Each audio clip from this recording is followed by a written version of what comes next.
Tonight, investigators are searching for answers in Toronto into why a plane from MSP crashed upside down on the runway. In the last few hours, Canadian officials said they have the plane's black boxes and are starting to analyze the data. Just 2 passengers were still in the hospital as of this morning, and everyone is expected to be okay.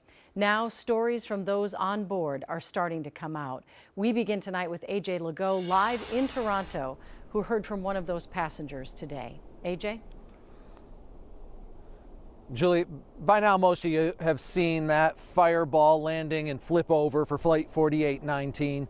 Tonight, I'm going to let a Minnesota man who was flying here to Toronto on business tell his survivor story in his own words. There was no warning, really. That right side of the plane touched down first, and it went down really hard. The plane comes to a stop. We're hanging there. Overhead bins are now underfoot bins. I was up against a window, so I couldn't do anything. I felt helpless, right? I had to wait for everyone in front of me to get out and trying hard not to create chaos. Eventually, the jet fuel that was coming down the windows and pooling up underneath the plane, that smell got really strong, and the sense of urgency went up pretty quickly at that point.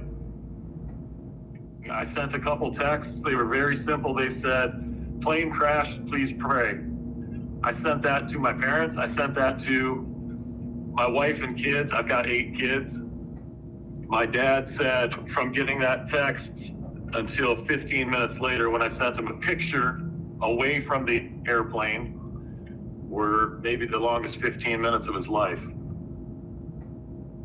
I felt like I was kind of waiting to lose it at some point. I actually turned to a guy on the bus next to me at one point and said,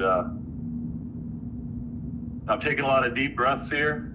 I'm going to lose it at some point later." And it wasn't until I spoke to my daughter this morning, my 17-year-old daughter, and she called me daddy.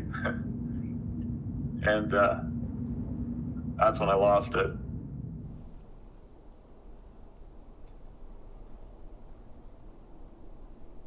And Matt just texted me a short time ago. He's back home in Maple Plain, Minnesota tonight, able to hug his family. And as plane crash stories go, that's a heck of a happy ending.